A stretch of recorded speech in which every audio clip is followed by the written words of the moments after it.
Hey, everybody, this is Matt Williams and Craig Caudill. Thank you for taking a little time to join us at the Foundation Roundtable tonight.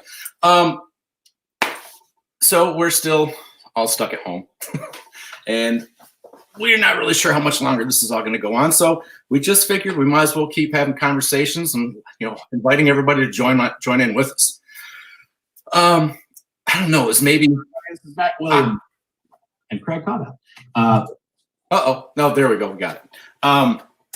It's maybe, I don't know, October, November last year. I ran across Craig on Facebook, and I had, some questions for him, and I seemed like an amazing dude.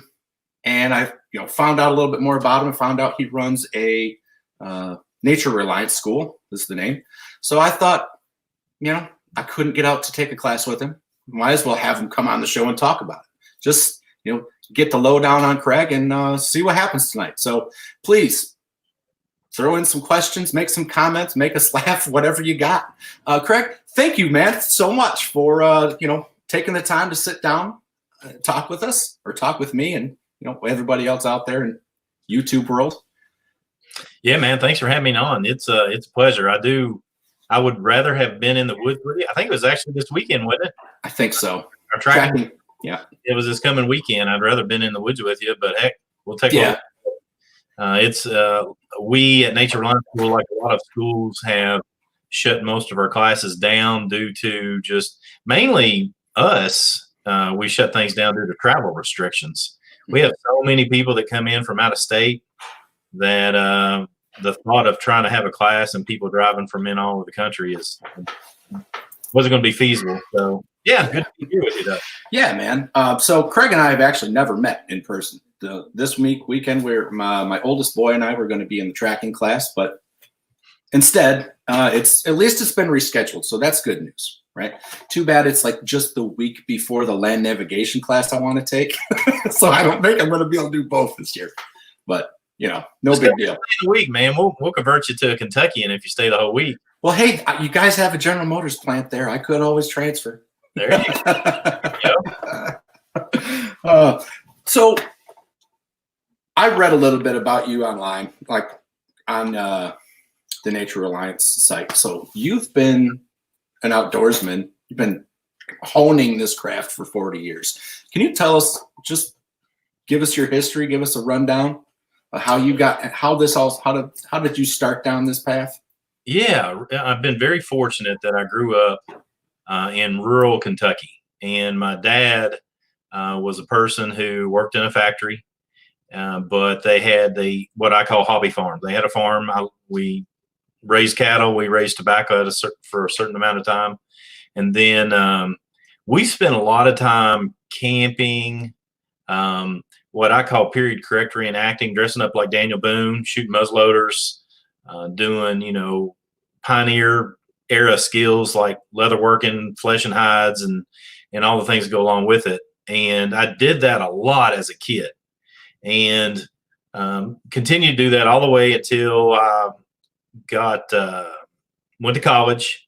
Got away from being too much of an outdoorsman during college simply because I didn't have the time. I studied statistics at the University of Kentucky, got a degree in business management with an emphasis in statistics, which bears a lot of fruit in what it is that I do now, although it's kind of hard for a lot of people to see it. But I continued to hunt and fish and stuff when I was in college. I've always been a hunter. I've always been a fisherman. I'm not a very good fisherman, but I spent a lot of time hunting, and I really thoroughly enjoy 100% organic food. So I like my protein sources to be organic when I can. So hunting is the best way to provide that. And then after college, I met my wife. We've been married now, I don't know how long, 26, 27 years. I really don't know anymore. I mean, it's one of them relationships where I love her to death. Pretty sure she's pretty fond of me too, I guess. But I don't know. Anyway, we've been married a long time, but she wasn't actually much of an outdoors person.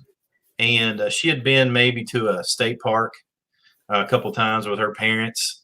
And she was really morally opposed to hunting when we first started dating and got married. And then I guess she she came to the understanding of how valuable it is and how important it is. And I'm not just a cold-blooded killer like a lot of people have a mindset that hunters are people that just love to shoot game and kill them. And it wasn't, and she discovered it wasn't like that. So our relationship obviously got stronger the more we got further along, and she got really involved in doing stuff with me. She's really adept at edible medicinal plants, and we did a lot of camping as a couple, as a young family. I had 2 children. They're grown and out of the house now.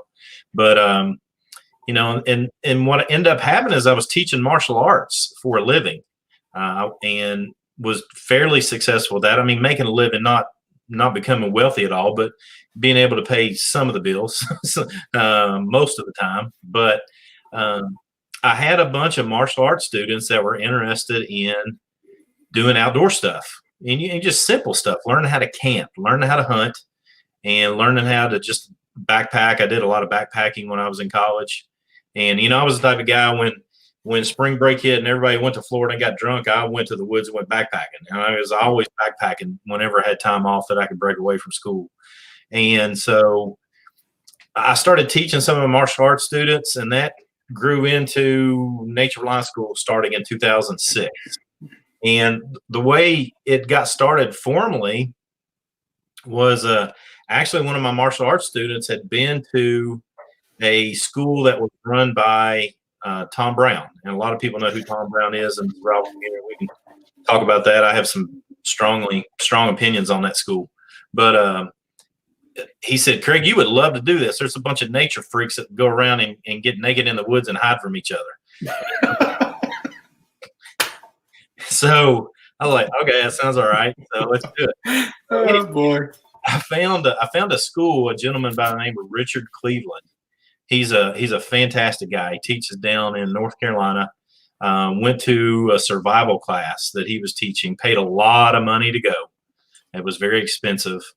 And I got through class and realized that everything that we did in class, I've been doing for fun my entire life. I didn't know that was survival. I just thought that was what people did. And so it really opened my eyes to what people are interested in. So from the moment, on the way home, I'm already working through my head, is this something I can do ethically and do it in such a way that people can get taught? Because I grew up in a pretty close family where, all the things that I learned from my dad or my uncles for the most part. And so I knew that was how I was going to teach my children. But the big hurdle for me in my mind was, how am I going to teach strangers, people that I don't know? Like, for example, me and you come to a Scout Tracker class like you were scheduled to do this weekend. Do I have the skills to teach someone that I just met you just now?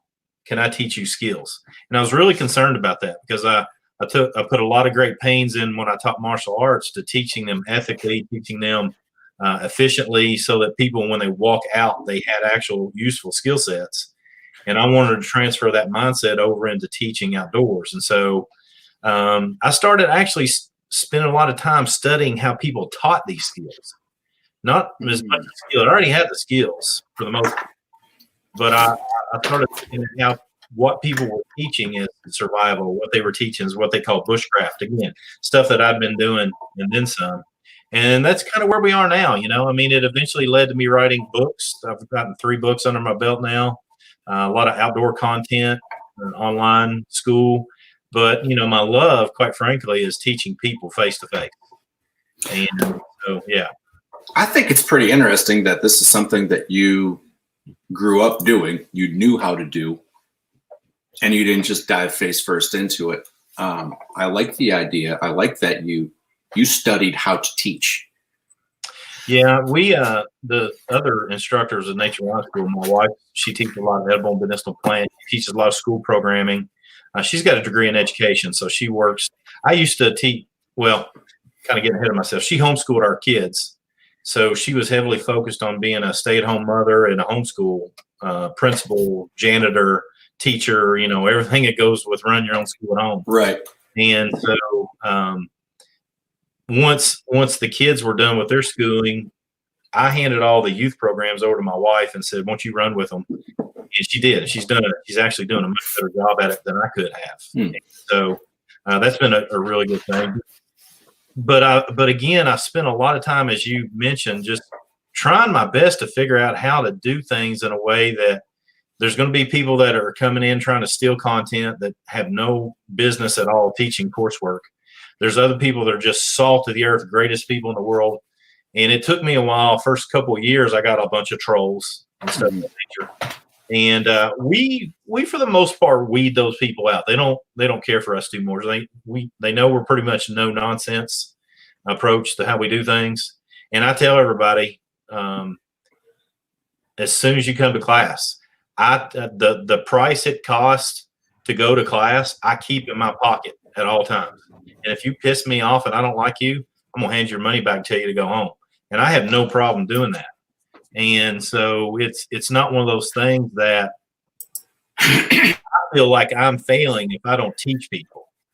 That's my response. You come to me, and my responsibility to you is do everything I can to teach you, not to show off in front of you, not to show you what kind of skills that I have. My goal, when you pay me, come to class, is when you leave to have a usable skill set. And so that I take that role very seriously. I put a lot of effort in again into making sure that we teach properly. But Tracy Trimble's another instructor. He teaches primarily in land nav, but he teaches everything as well. He could teach everything that I teach. And he and I both take a lot of measure and a lot of effort into being able to actually just teach people as best we can. There's Todd Gibson saying, "Get her done, Craig." Hey, Todd, what's up, dude? What's up, Todd? Thanks for joining us, man. I appreciate it. This is one of those guys. Todd Gibson just retired from the United States military. He's a good dude. He was a friend of ours on YouTube for years. One of these guys going back and forth with on YouTube for years. I love what you did, Craig. Or Craig, that sucked, or whatever. You know. Well, Todd, tune in once in a while. Just keep me honest, then, buddy. Yeah, I'd appreciate it. But yeah, good to see you, Todd. Question, Matt. What's that? Did I get your question answered? Yeah, you did. Thank you. Yeah. Let's see. What did I want? I did write down a couple things I wanted to ask you. Just so when I checked out your website, I want to look at my notes here and make sure I get this right. Where is it? Okay. First, by the way, you have an awesome website. It's beautiful. I love that website. It's super cool. But here's what I like. You go to the homepage, you see a campfire, and there's a rotating, what do you call that? A banner? Excuse me. There's a rotating banner, but I'm going to assume this is your, I don't know, your slogan or your motto. But it says right underneath that campfire, the words that you see first are "Let's learn together." I'm telling you what, as a student, that puts so many things in my head. I see a lot. A campfire is a place for counsel. It's a place for community, right? Let's learn together. Lets me know that I'm going to be going to a person who does not consider himself above me. Now, I think it's brilliant. Was that on purpose? Was this something thought out? Yeah. And it's not mine. I mean, it's actually the gentleman I mentioned earlier, Tracy Trimble. He and I studied martial arts together for a long time. And he was right there day one with Nature Reliance School. So he's been there from the beginning. And he is literally my right hand man. I mean, he's an incredible person that he allows me to be the man. You know what I mean? But if one of the things that he did do real early on is we were trying to come up with a good way to outro our videos, outro our content, our blog content and everything. And he came up with that phrase, and the whole phrase is "Come on, join in, let's learn together." And so you'll hear me say that in all of my videos and stuff of that nature. Tracy's the one that came up with that. And he I think very succinctly put together what it is that Nature Reliance School is about. If you come to a class, obviously, definitely, you're paying the money. I'm the one that's being paid to teach, or Tracy, or whoever it might be. And I take that role seriously, and I will teach without a doubt. But during that process, I'm not one that can't question things and learn from other people. You know, there's if I let a whole 20 people come into class and everybody's teaching, then everybody doesn't get what they paid for. They come to train with me or Tracy, or whoever, my wife, or whoever's teaching class. But at the same time, we're going to set it up where our communication skills, this is one thing I think is vitally important to survival, is being able to communicate effectively as a leader so that you can pull the information out from people that they need to know, what I call push people up to the cliff edge. Push them up to the cliff edge where you don't throw them off the cliff and they die, but you push them beyond their self-imposed limits. And the way you do that is you tickle their mind to think. And sometimes the best way to do that is to say, all right, Matt, tell me what you think about this track line right here. And you're going to talk to everybody about it. And so it forces you even as a student. And there's been times, and I'm not bashful about this at all, there's some times where people go, this, and this. I'm going, well, holy crap, they're right. I miss that. And because I'm a student first, teacher by trade. And I put a lot of money in myself, training, reading, studying constantly. I'm constantly reading how to lead people, how to teach people. I've been to courses where I know there's some fantastic teachers in fields that have nothing to do with survival or tracking. And just to see how that person does teaching. And so I can continue to be better at that. And the key for us is that we are a community. We're a group of people that are like-minded, and we do everything we can, not just by our slogan, not by some tagline that we put in really pretty fonts on a picture and post it on Facebook. We do it by our action. When you come to class, when you talk to me on the phone, when you send me an email, I'll probably be a little bit late getting back to you on email, but I'm going to do everything I can to get back to you, and you're going to realize I'm just like you. I'm learning right along the way. I like to say it's like being on a path. I'm just down the trail a little bit farther than a lot of people when it comes to outdoor skills, but we're on the same trail, man. We're learning together. I think that's that sets so many people at ease. Your attitude about this is exactly what I wish every instructor was taking to heart. I teach very basic stuff in the firearms industry or the firearms world here in Michigan. And man, if I can't put things at a very basic level and admit when I'm wrong, or like, hey, you know what, if this or that, like, I'm sorry, I kind of lost my train of thought there, but I think it is so important for the instructor to make sure that his students know that he's fallible too. Like, sure, absolutely. Like if I always consider on my end, if I don't learn something while I'm teaching the class, my day was a failure. Maybe everybody else did fine, but if I didn't learn something, or maybe I need to put more emphasis on certain thing, or whatever it is, a different technique of holding this or that, or reloads, whatever. If I don't learn something while I'm out there that day, whether it's in the classroom or on the range, that's a failure for me. The class itself might have been success, but not my part. And I wish that more instructors had that mindset. Well, there's a big difference between, I like to break it down like that. There's a big difference between confidence and cockiness. I mean, your typical celebrity, popular instructor ends up, and I've been there where there's a lot of people that are almost set you on a pedestal and put you up as deity, and definitely in the firearms industry, you know what I'm talking about, more so than the industry that we're talking about, survival, tracking, what have you. But well, I don't know, tracking is just as bad as any of them. But that doesn't mean that I don't go into a class confident, but I'm not going to go into a class cocky. I mean, cocky in my mind, I've taught people how to hurt people for a long time, in combatives and firearms, hand to hand, all the things that go along with it. And one of the things that rings true in that is that the cockier you get, the less situationally aware you are, in my opinion.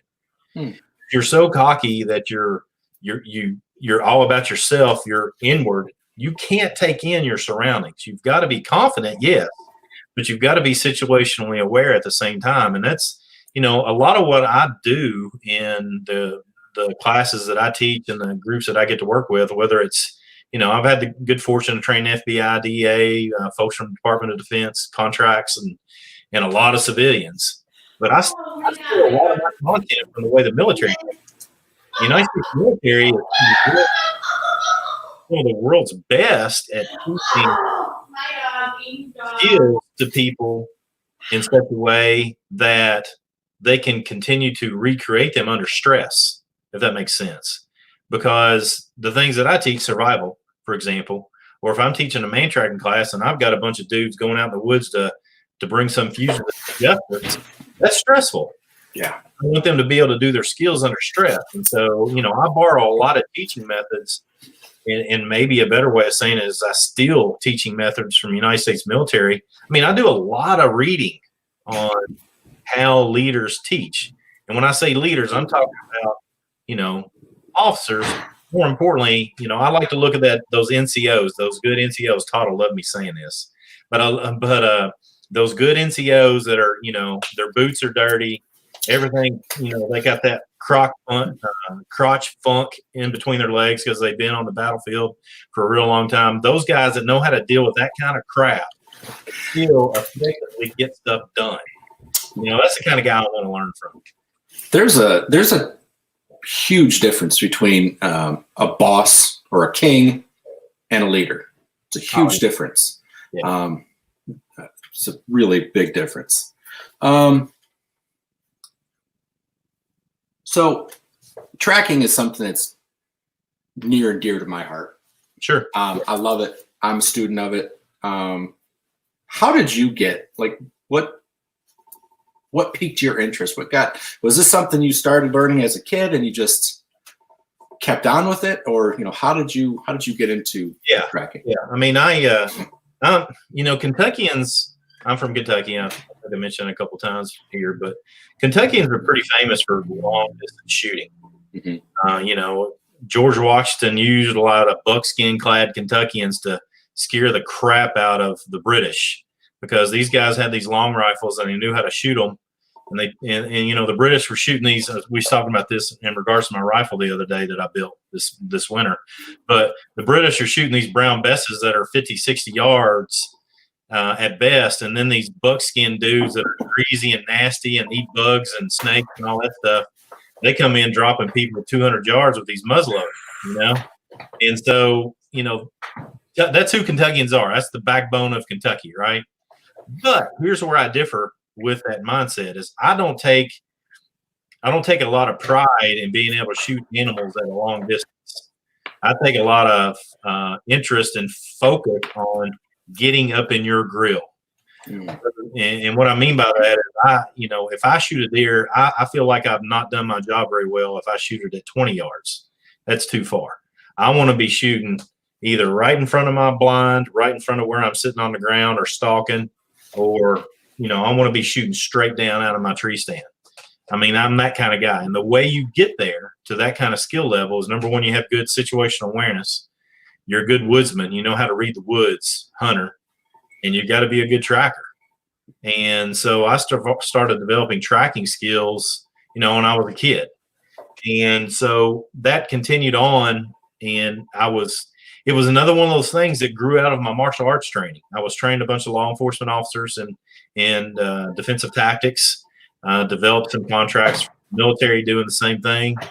And I don't even remember the first time it happened, Matt, but can't even remember the first group I taught it. It might have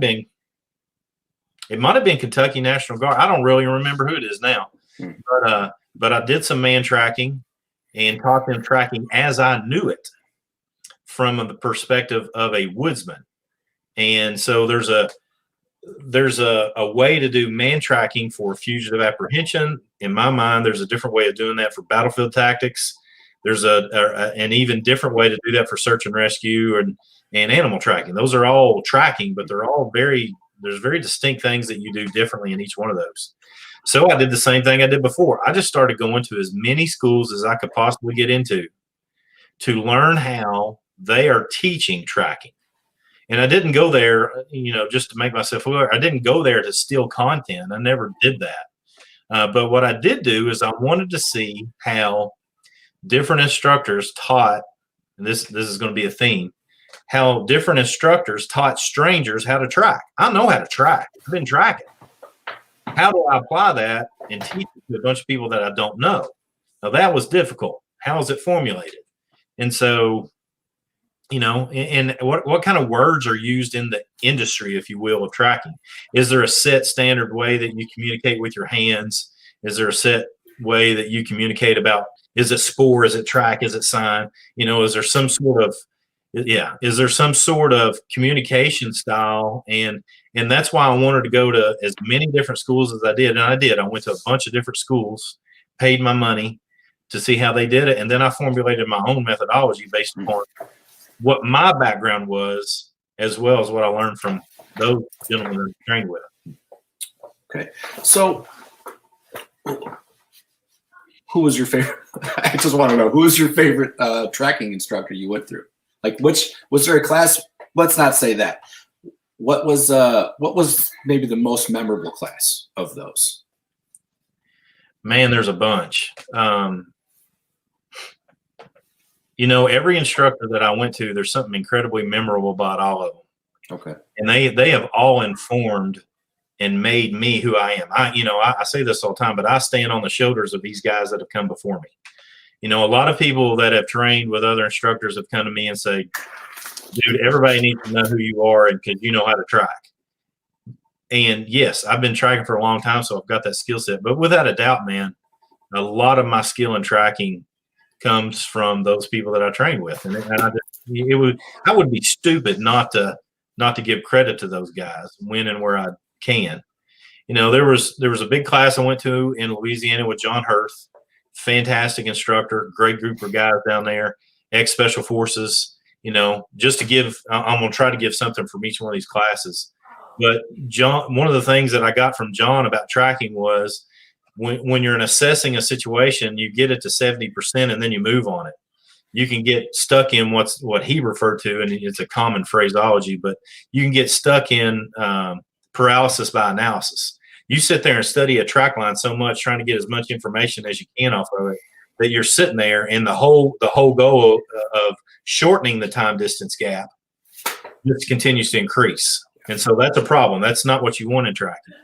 After that, I trained with Mike Hull out of Virginia, Hull's tracking organization, and Cornelius Nash. And Cornelius Nash, he and Mike, the first time I went with them, they were under the umbrella of the Donellan School. I got certified level 1, level 2 in the Donellan School. Sometime after that, there were some differences of opinion and whatnot, and Mr. Nash left. I've trained with him and Mike several times. I've grown to have an incredible friendship with those two gentlemen, and they have done nothing but been fantastic mentors of mine. Corn graduated from Cornelius Nash. Corn graduated from West Point. I think he had a pretty stellar career in the military as an officer. And he doesn't talk about it too much, so I don't want to talk about it too much. I don't, he doesn't say much about it, so I don't either. But I kind of leave it at that. I know a lot more, but I'll leave it at that. But he is probably the best communicator I've ever trained with. And so his way of instruction, and he's mentored me, and I've texted him this week asking him questions about some things and aggravating him about some things I saw him post on Facebook. I mean, it's just, he's one of those guys too. I mean, he is an incredibly gifted communicator and educator, and he's mentored me incredibly well. And Mike Hull is a Virginian, and Virginians and Kentuckians love each other. And so, here's the thing that happens. A lot of guys in the tracking community, and this is not a criticism at all, but it seems like a lot of the tracking schools are in arid environments where there's a lot of sand, and there's a lot of reason for that. And the reason for that is that it's not easy at all to track there, but some have suggested that it's easier than leaf litter, for example.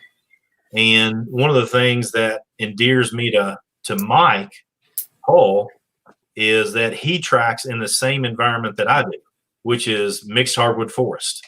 And Mike had a career as a fish and game officer. And so he's in the woods and the water every day. And there's just insight that you can get from a guy that spent his whole life 40, 50 years teaching tracking in that environment, then he's the only person you can get it from. So, again, all of those guys have informed me, and I've only trained with John a time down in Louisiana, and I've trained many times with Corn and Mike now. And so I would say those guys have informed my tracking and both did as much as anybody. Beyond that, Richard Cleveland, Tom Laskowski, those are guys that came out of that Tom Brown stream of consciousness, that bullshit. But they ended up being really good guys in their own. I'm sorry. No, it's fine. It's fine. First, I want to tell you, when I asked the question, I had an idea just from, we talked for 15 minutes before the show started. We've never spoken before in person. And just from that amount of time talking, you answered the question almost exactly the way I thought you would. I knew you weren't going to say this guy's class. I knew that. Right. I just really enjoyed hearing it. And then I knew you were going to say something about the Sorry, I couldn't help it. That's fine. I don't care at all. Let me clarify, though. But Richard and Tom came out of that system, and there's a lot of great instructors that come out of that system and saw the crap side of it. Okay. Well, we'll leave it at that. The crap side of it, and actually, there's a lot of useful skills that have been taught at that school. Richard and Tom taught a lot of them, and I gained a lot of knowledge from those guys. I took Scout Tracker from them, and twice, I think.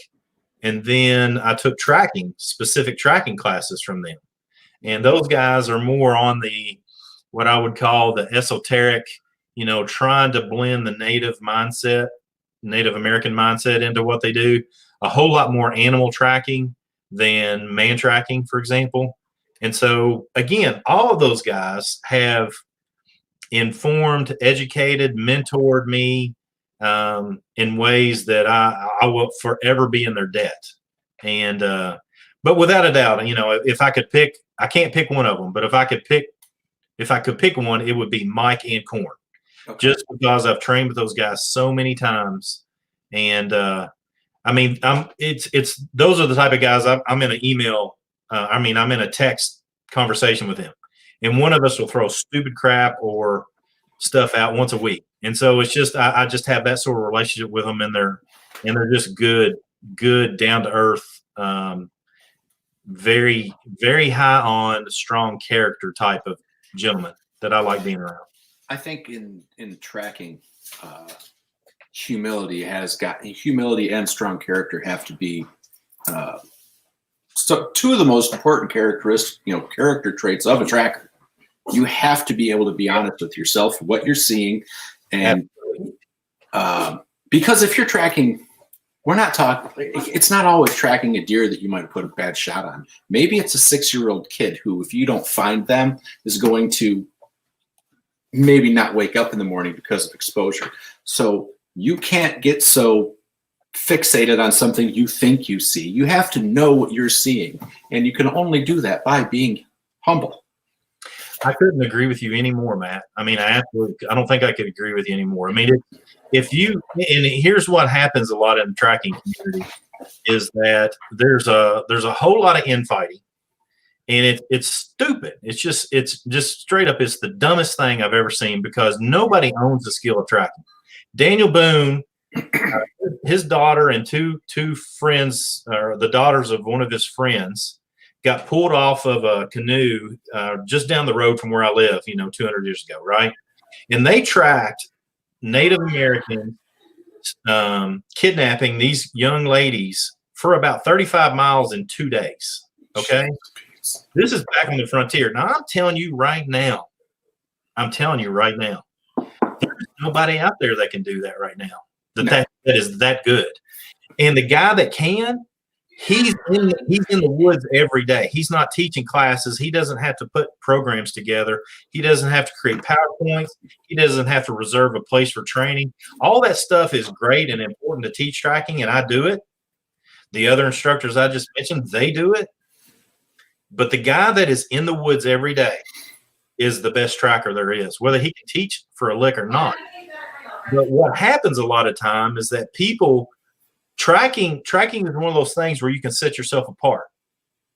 And what I mean by that is there's a lot of survival guys, there's a lot of bushcraft guys, but there's not many people that can track. And so one way you can bring notoriety to yourself is to either be a tracker or to pretend you're a tracker. And so, I seen a post last week where, and again, I'm not going to be so bad that unprofessional that I'll mention this person's name, but this person's been tracking for about 5 years and labeled themselves an expert tracker. That's bullshit. I'm sorry. That's bullcrap. Okay. That is not an expert. I mean, no, that is not an expert. No. And that is doing a disservice to themselves, the organizations that they represent, and I'll have no part of it. I've never, Tracy, the other gentleman that teaches, we actually have trouble calling ourselves trackers. We're just woodsmen. We just spend time outdoors, and tracking is one of the things that we do.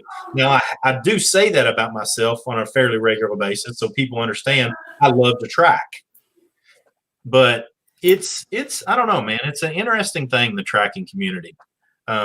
Some of us get along really well, and some of us, don't. Yeah, I understand that. It's very much the same in the firearms world. Before I get too far past this, the thing I said about humility, I want to make sure that the credit goes where it's due with that. I'm not the one that said that.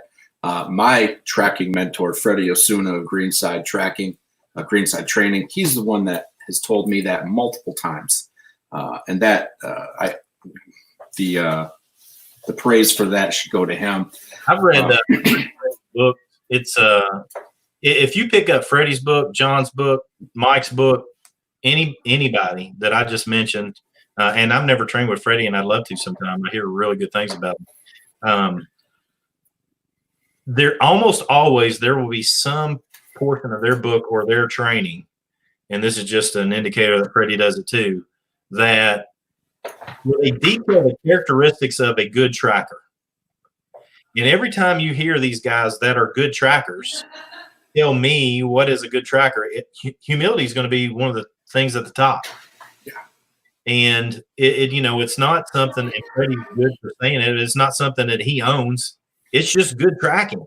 He just reiterating, he's doing just like I'm saying that I'm doing. Not that I'm on his skill level. I'm just not pretending to do that. But the truth of the matter is we all rest on the foundation of these guys that have come before us. Yes, and I don't think that there's anybody who actually knows that craft, that whether they would consider themselves an expert or not, I don't think there's any one of those people that would disagree with that. We all stand on the backs of giants. That's how you learn. That's how you get to the point. That's how you get farther down the path, right? Right. I want to move on from the tracking just a little bit. Yeah, go ahead. You guys offer a bunch of different classes. Do you have a flagship class that's your most popular class that you see more people coming to? Yeah. What's your most? What we call Wilderness Safety and Survival Level 1. Okay. That's our our foundational class. It's got a little bit of everything in it. So a level 1 survival class is going to be some fundamental wilderness and remote first aid, some fundamental land navigation, shelter building, water procurement, edible medicinal plants, trapping, and a whole lot of communication and team building with others. And so when I say team building, I'm a big fan of this whole idea of the lone wolf mentality in survival. I think it's stupid. I don't know who. I think it's one of the things, and I say this all the time, but it seems like the community of people that do bushcraft and survival, they do it more as a hobby. Yes. And so, I have not that I have a problem with people doing that as a hobby. I love it. A lot of people come to us of that mindset. But if you're truly wanting to study what we do for survival, then you've got to some way learn how to communicate effectively to those that you care about, especially if you're a family person. If you don't know how to communicate some fundamental skills to your spouse and your children, then your spouse and children are going to die in the midst of disaster readiness. You've got to figure out how to do that. Yeah. And I know you understand this from the standpoint of, hey, I carry a firearm for self-defense. If you start putting holes in somebody's trying to put holes in you. And if your family around and they don't know how to handle themselves in that situation, there's a good chance they're going to get shot. So that right there for my family, that's where's my stupid cameras screwed me up. Dark Angel Medical comes in. Right. I get it that like if I'm the lead dude, I tell people in my classes, hey man, if you have to, pretty much what you said, but you said it cooler than me. It's possible that good guys get shot too. So maybe your wife needs to have a gun. Maybe like my wife, she sees blood, she's out of the game, she's out. So my son, when he was 11, boom, he took Dark Angel Medical Level 1 class. So we've got two. We're not medics, but we can definitely stop the blood. We can plug holes. Dr. Joe Walton, he's gotten really famous in the survival and disaster readiness. They're trying to push this mindset out that every family has to have a medic in them. And it doesn't mean that they're actually an EMT or a paramedic. No. Okay. But you need to have fundamental stop the bleed training, your fundamental, American Heart Association first aid training. And because Stop the Bleed is such a valuable program, if you don't get that, and it's so cheap. Somebody wrote me today, is Stop the Bleed program worth $50? Some guy's teaching it and wants to charge $50. I said I would pay twice that 3 days a week to do that class. That class is absolutely worth whatever you get into it. Get it. Go to Dark Angel and get a good tourniquet. Get some hemostatic agent. Whatever. I mean, you've got to do this training. It's valuable. So I'm sorry, I took us off tangent, but no, that's fine. It's fine. Like we don't have a schedule. We talk about whatever we want. It's my show. We do what we want to do. To get back to your question, though, that's our survival class. It's all the foundation principles, our level 1, and that's probably the most well attended class that we do for good reason. But what I was trying to get to is that we don't teach people how to handle themselves just as the exception. We try to teach them how to be the rule. And what I mean by that, and this is, I mentioned earlier, statistics play a huge role in what it is that I do. There's a lot of people that go out and get lost or drive off the side of the road and get stuck in a snowbank and all that stuff. But that's the anomaly in the data. Those are the people that make mistakes. There's millions of people every day that do things and do things right. And so first off, I'm going to teach people how to do that. I'm going to teach people how to get on a trail and not get lost. I'm not going to teach them only what to do if they get lost. I'm going to teach them what kind of things they need to do so they don't get lost in the first place. Right. And so I don't like training people to be the exception. I want them to be the rule. I want them to do it right. You want them to be an asset and not a liability.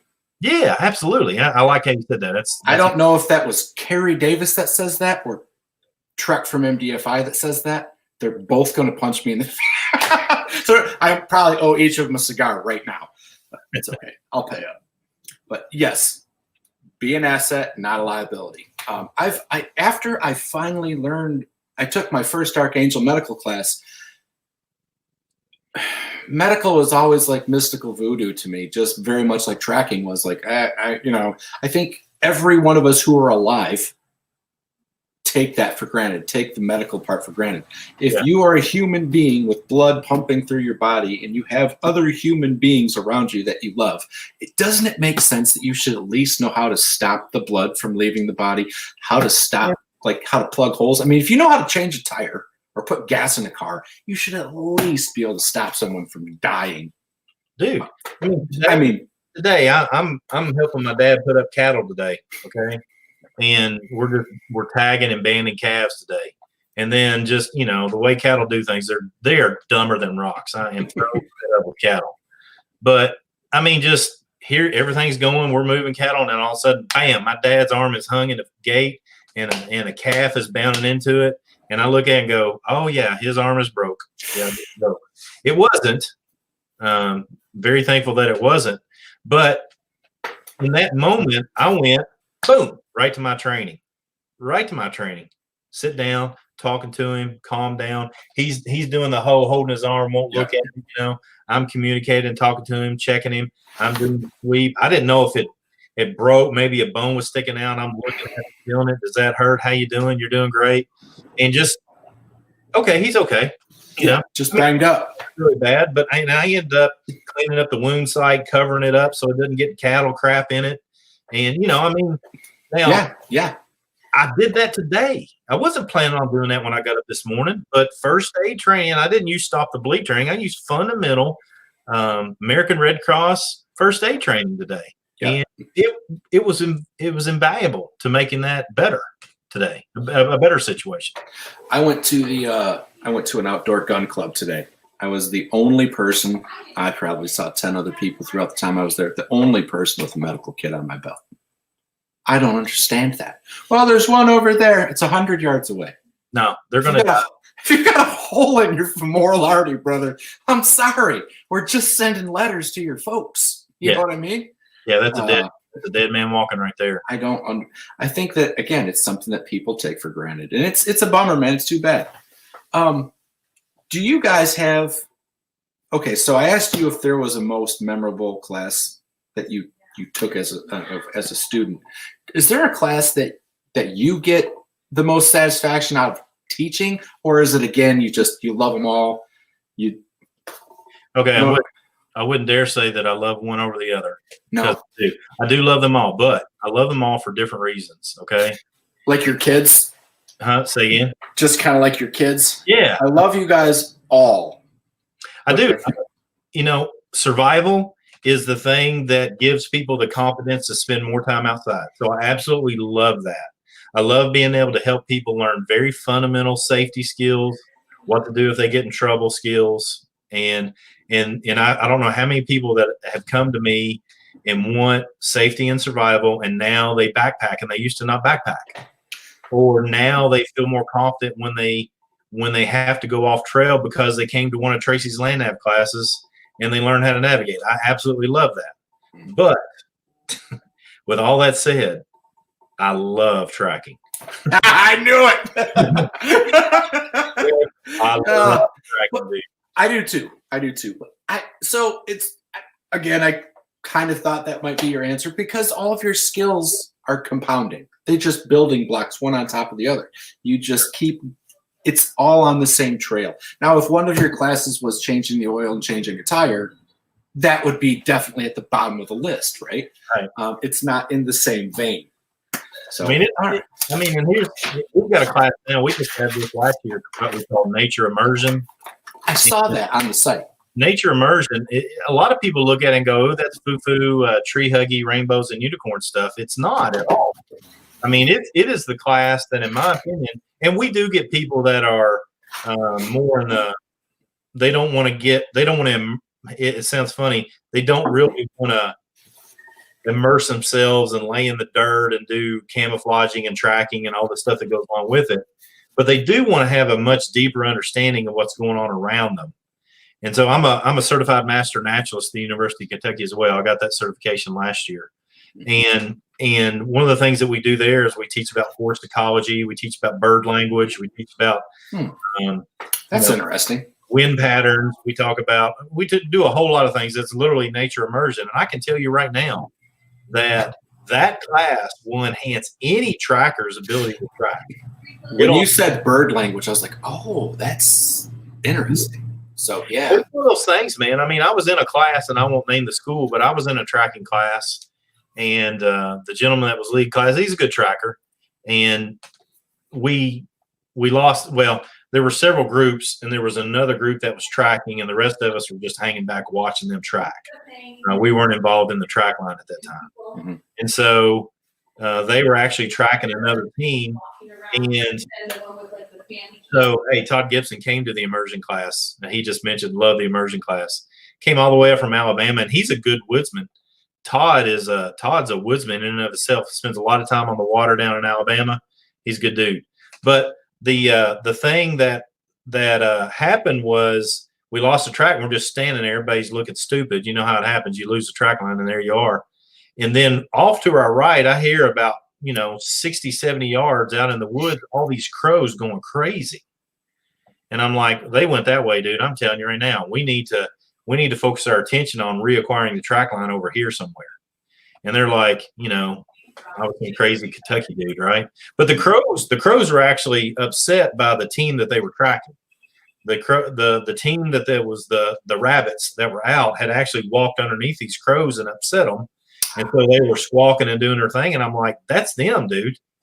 I mean, if we have any indicators, that right there is an indicator. That's an indicator. And wildlife reacting. Yeah, and so when we teach bird language, it is, there's a lot of variables to tracking. There's a lot of variables to survival. And if you can understand forest ecology, for example, and I'm not saying become a forester or silviculturist or even a naturalist. I'm not saying you have to go that in depth with it. But if I can point you to the way that you understand forestry just enough that if I'm looking for a certain type of wood to burn in a fire, this part of the forest is probably going to have wood that burns better.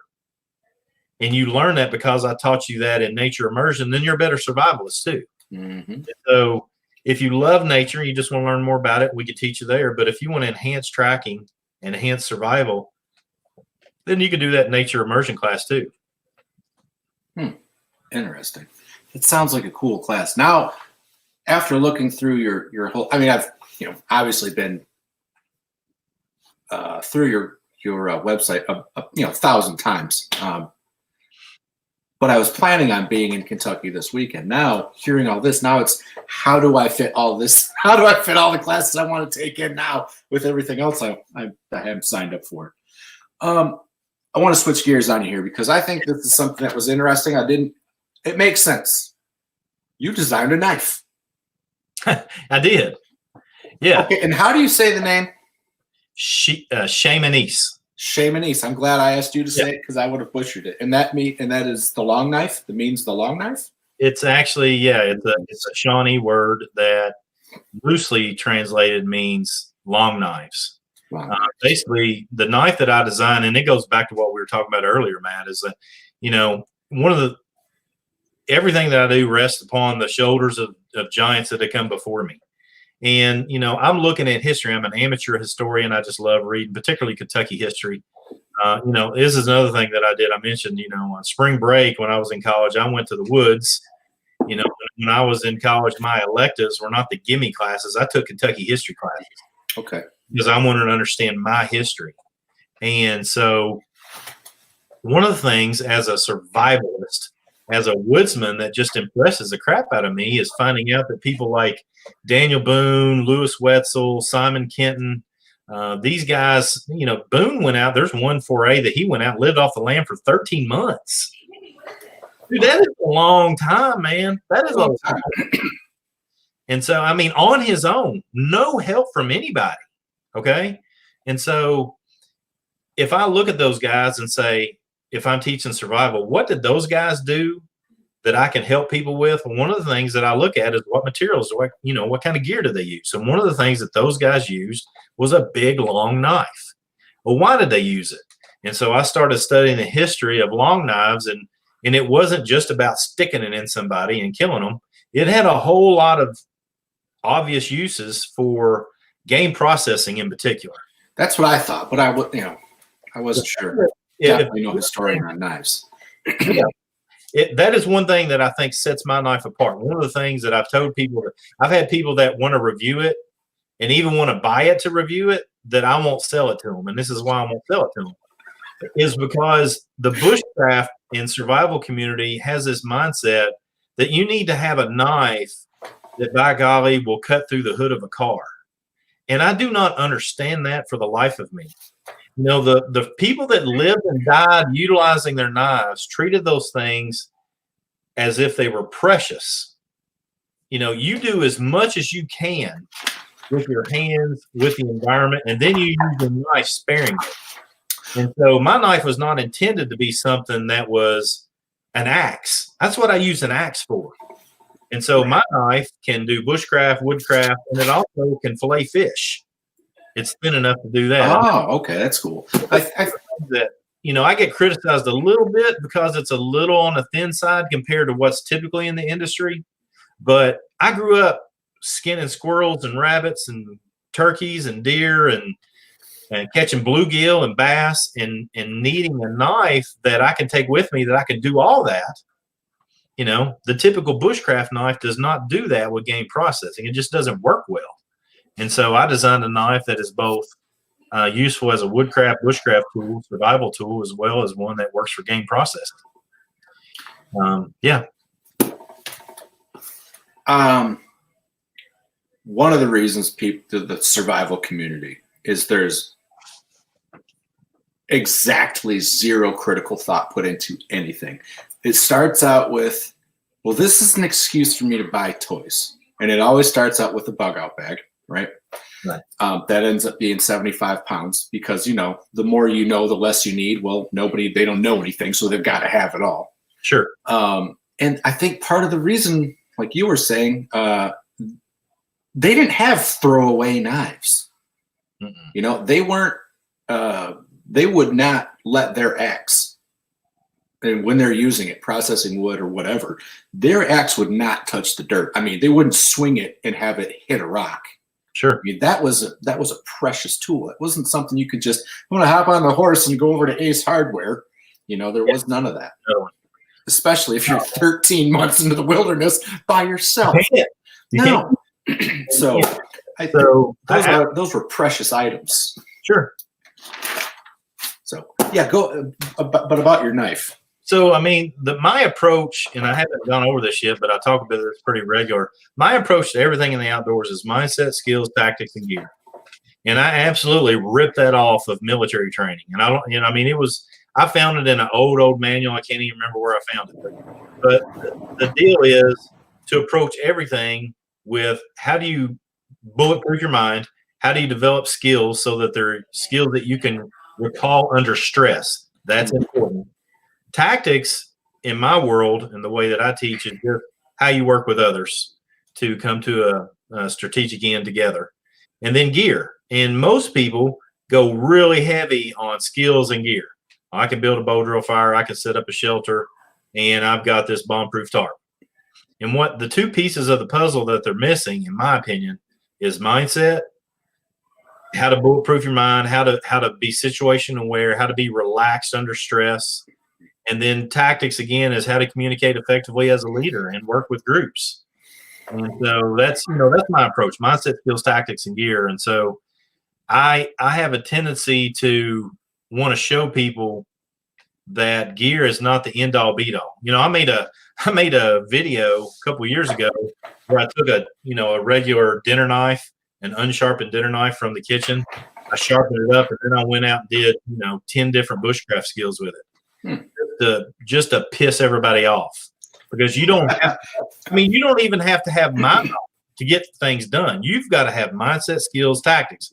If you're a dingleberry that doesn't know squat about social media, but you live out in the middle of the boonies every day, all day, you can take a rock and make that happen. Yeah. Because you've been building knives out of rocks, I mean, if you're the type of guy that lives off the land, then you can make that happen with anything. And so, I built a knife, and I love my knife, and it worked exceptionally well for the people that have bought it. But it's not the end all be all. It won't meet everybody's needs. I never pretended that. And I would rather build their mindset, skills, tactics, and then them get the knife. Sure. And apply all that they already know into that tool. The firearms industry has a saying, and I don't know where it came from. I've heard a couple of my good buddies say it, but more than anyone, I think is Nick Humphreys from Practically Tactical. Most of the time, people are trying to apply a hardware solution to a software issue. I love that. That's really good. Yep. So feel free. I'm going to give you permission. Use that whenever you want. Yes. I just stole that. Yes. But it's absolutely true. Right. I don't know how many times have I gone to a firearms class where I am also a student, and I see guys with a setup that's 3 times what I've got on mine, and It doesn't mean they know how to use it. Right. It's cool that you've got the money, man, and it's cool that you can spend it. But maybe you just should have learned how to use your iron sights first. Right. Who am I though? Well, let's see. We're coming up on an hour. It's up to you, Matt. If you want to keep going, we can keep on going. We've got a few people hanging out with us, it looks like. If not, I'd love to have you back on anytime if you want to wrap it up. But do this, Matt. look at your notes and find one more good question, and then we'll call it a night. Okay, I'll tell you what. I think this is something when we talked before we started. How can people verify? How do we know we're getting good training? Now, let me say this too. This holds true for the firearms world. I want to go take a firearms class because this guy was an Army Ranger, and he's going to teach me how to kick indoors. Well, that's cool if sometime in your life you're going to be kicking indoors. But if you're like me and you're pushing 40, that's not going to be probably a part of your skill set with what if you still don't have a foundational class. You got all that stuff out of the way. Awesome. Go learn how to kick indoors. Go learn how to hang upside down from a little bird helicopter shooting shotguns. I don't care. Right? Yeah. But also, that sounds cool as heck, though, by the way. Doesn't it sound awesome? Yeah. At Hogs. But also, just because someone has a history or a background in a field and they're awesome at it does not mean they know how to teach it. I've been in plenty of classes where somebody was an expert in the field, but they did not have the skills to teach. Right. So all the way back to the beginning, what's a good way for people to figure out if they're getting themselves into a good class before they travel halfway across the country or spend $500? Here's the beautiful thing about the modern world. There's a lot of things that suck about the modern world, but there's one thing that's beautiful about the modern world, and that is social media. And here's my suggestion. Number one, I'd find out what that instructor's background is and see if it's a type of background that you think, yeah, I like that, or yeah, it seems a little odd or whatever. You find their background and find out that they've done this many schools or they do this. That's why one of the reasons on my description, my biography on my website, I list almost all the schools that I've been to, probably about 75% of them. And I don't shy away from the fact that I've trained with other people, and I'm very happy that I've done that. So that I think personally that proves that I'm a student. Okay. Now the second thing, and this is where social media comes in, it's too easy to get on social media and find out what other people think about a class. I mean, you can get on pages, business pages, you can get in groups, you can get in forums, and you can find other people that have been to a class in some group somewhere, particularly on Facebook. And just find somebody and ask them, what did you think of your class? What was the experience that you had?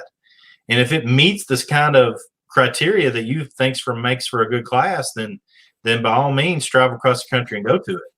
It's, and I've never pretended that everybody should come to Nature Reliance School. We definitely have a way of doing things that a lot of people like to do because we have a lot of students. We had a lot of contracts and stuff of that nature with the government. And so we evidently know what we're doing in regards to a lot of things. But we piss a lot of people off too.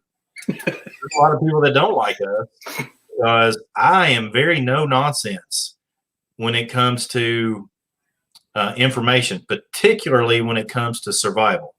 Because in my mind, when I'm teaching somebody a survival class, I don't want them to walk away with a false sense of security and then go out and die.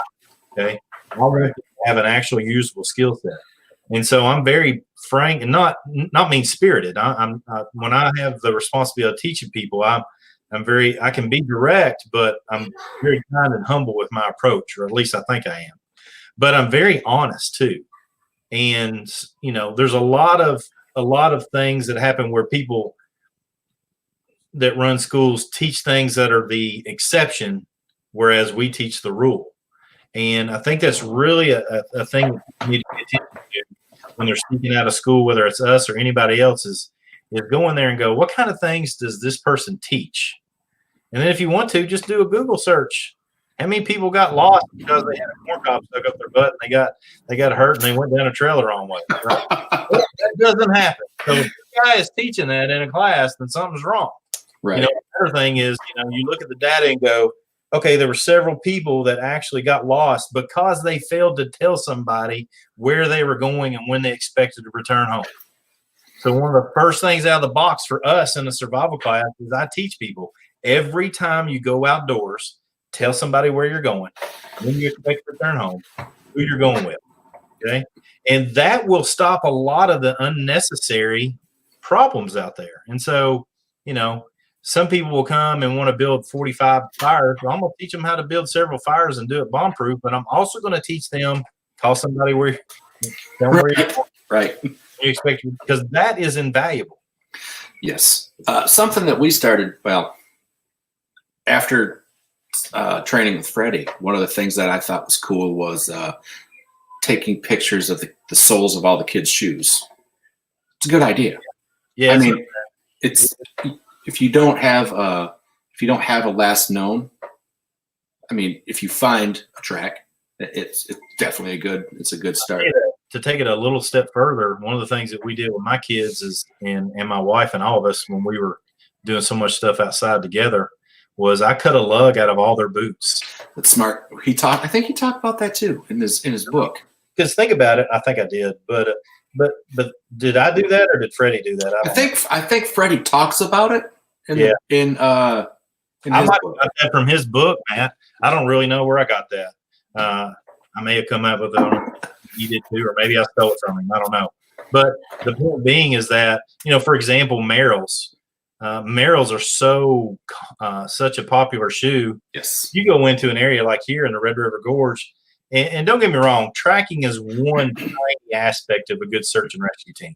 Sure. A lot of other things, how they search and how they go into an area, that's probably as valuable or a lot more valuable than tracking. So it's one small part of it. But with that one small part of it, you're looking at a bunch of Merrell boots. There might be 20 Merrell boots in there. Yeah. You don't know the right guy or not, unless you've already measured it and know that distance, then that's tough. You have to be pretty good at aging a track. Yeah, I agree. 100%. Hey, I see a question down here, man. I wasn't sure if you wanted to get to it. I'll throw it up there. Yeah. I know this kid. What's the best material to make a snare? To make snares without a piece of cable. This is a young man from my area. That's a good question, Andy. Thanks for bringing it up. There's 2 or 3 things that I could recommend. And that is, and I'll put it this way, most animals know how to chew their way out of a snare. And so right off the bat, Andy's right on point. Cabling is the best material to utilize. If you don't have the ability to do that, or it's too heavy, or you don't want to put that into survival kit, a couple of things that I recommend our students to carry is either spider wire, which is a fishing line that's really hardy, or a Vietnam era det cord. It's really fine wire. It doesn't weigh very much, and you can put a lot of it together, and it doesn't take up a lot of space in your pack, and it's very, very hardy, very, very tough. And so and you can get a spool of that for like 99 cents at any military surplus store. Oh, okay. Cool. I've probably got 100 rolls of it in my garage. I bought a bunch a long time ago, and I give it away at classes and stuff. It's a really good stuff to have in your kit. Well, that was my son asking that question. I was like, he's from my local area, like the second floor of our house. Hey, was he the one that was going to come to class? What's that? Was he the one that was coming to? Oh yeah. Yeah. Cool, Andy. Good question. Sorry, I'm missing you, Andy. I look forward to meeting you soon. Yeah. We were both like, road trip, this is going to be awesome. He took Freddie's class when he was 10. He took Carrie's class last year. Right. Well, I'm sorry, in February. He was just before he turned 12. That was his birthday present. He wanted to be a Dark Angel alumni. So, yeah, he's an awesome young man. Both of his brothers as well, they're all 3 of them, dig this stuff. So, right. Mom and Dad are very, very happy, very proud of them. Well, guys, I'm going to wrap this up. I told Craig I wouldn't keep him for much longer than an hour. So I still have, several questions to ask. So I definitely want to have you back on if you'd like to come back on. Had an awesome time talking with you. If you have anything you want to close with, I'll give you a minute to wrap up on your end. How's that? Yeah. Guys and gals, for those that are watching, thanks. I'm glad some of you all threw some questions in there. Big thank you to Todd Gibson. He's a good feller. Check us out, naturereliance.org. That's naturereliance.org. I have online coursework, hands-on coursework that Matt and I have talked about several times tonight. Has our blog and our podcast there.